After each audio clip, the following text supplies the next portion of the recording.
भीमाशंकर ज्योतिर्लिंग का नाम भीमाशंकर किस कारण से पड़ा, इस पर एक पौराणिक कथा प्रचलित है। कथा महाभारत काल की है। महाभारत का युद्ध पांडवों और कौरवों के मध्य हुआ था। इस युद्ध ने भारत में बड़े महान वीरों की क्षति हुई थी।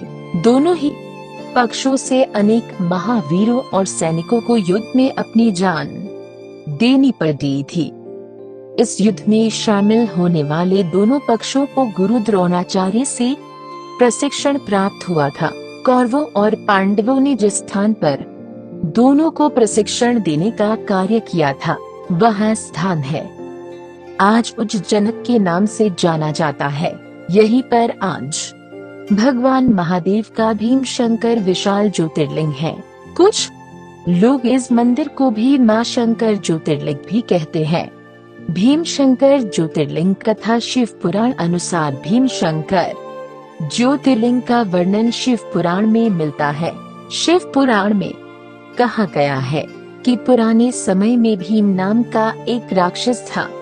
वह राक्षस कुंभकर्ण का पुत्र था, परंतु उसका जन्म ठीक उसके पिता की मृत्यु के बाद हुआ था। अपने पिता की मृत्यु भगवान राम के हाथों होने की घटना की उसे जानकारी नहीं थी। समय बीतने के साथ जब उसे अपनी माता से इस घटना की जानकारी हुई तो वह श्री भगवान राम का वध करने के लिए आतुर हो गया। अपने उद्देश्य को पूरा करने के लिए उसने अनेक वर्षों तक कठोर तपस्या की। उसकी तपस्या से प्रसन्न होकर उसे ब्रह्मा जी ने विजय होने का वरदान दिया। वरदान पाने के बाद राक्षस निरंकुश हो गया।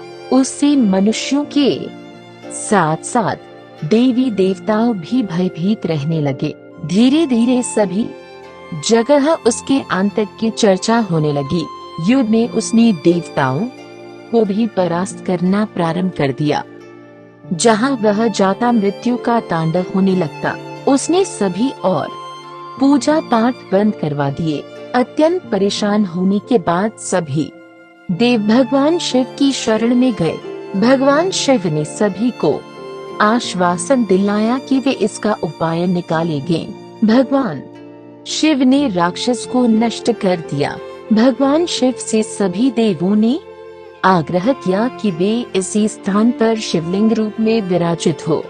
उनकी इस प्रार्थना को भगवान शिव ने स्वीकार किया और वे भीमाशंकर ज्योतिर्लिंग के रूप में आज भी यहाँ विराजित है। भीमाशंकर ज्योतिर्लिंग ज्योतिर्लिंग कथाएं।